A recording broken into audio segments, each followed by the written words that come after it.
Halo teman-teman, pertama kita akan berkenalan dengan bagian-bagian sel yang berperan pada pembelahan mitosis. Yang pertama ada nukleus. Nukleus adalah inti sel. Yang kedua ada membran inti. Membran inti adalah lapisan yang menyelubungi nukleus. Membran inti terbuat dari protein lipid. Yang ketiga ada sentrosom. Sentrosom adalah organel sel yang berfungsi aktif pada pembelahan sel. Dan yang terakhir adalah kromatin yang akan berevolusi menjadi kromosom. Lanjut ke mitosis. Mitosis adalah pembelahan yang terjadi di dalam tubuh atau sel somatis. Mitosis menghasilkan dua sel anak yang ditulis dengan 2N. Fungsi mitosis adalah pembelahan dan regenerasi ruka. Sebelum mitosis terjadi, ada yang namanya tahap interfase.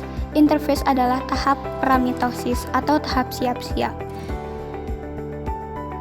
Pada tahap interfase, nukleus dan membran inti masih terlihat jelas. Kromosom masih berbentuk benang kromatin. Pada tahap interfase, terjadi tahap G1 yang berlangsung selama 10 jam. Pada tahap G1 terjadi aktivitas transkripsi dan transkripsi protein. Juga sel tubuh mulai membesar.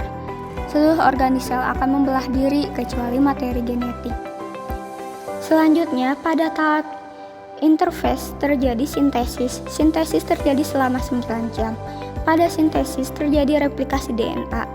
DNA mulai terkondensasi, tapi belum rapi. Yang terakhir, pada interfase terjadi GIP2. GIP2 berlangsung selama 4 jam. Pada GIP2, sel berlanjut tumbuh untuk mempersiapkan tahapan mitosis, di mana sentrosom berubah menjadi sentriol yang keluar benang-benang spindel untuk tahap mitosis. Pada tahap interfase terjadi checkpoint.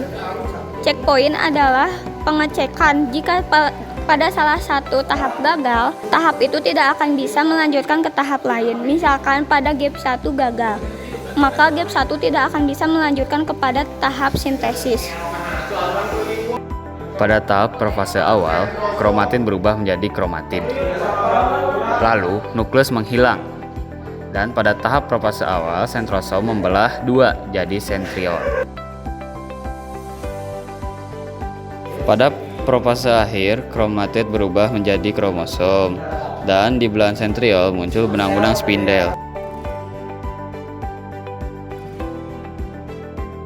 Tahap metafase. Kromosom berbaris karena tertarik oleh benang-benang spindel yang menempel pada ekuator.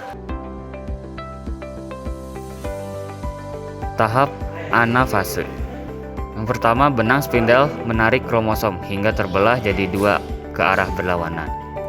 Yang kedua, kromosom berubah jadi kromatin.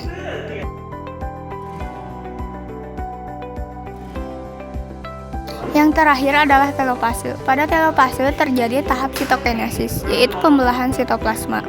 Sel induk akan membelah menjadi 2, dan kromatid kembali berubah menjadi kromatin. Membran inti muncul kembali, dan terbentuklah 2 sel anak.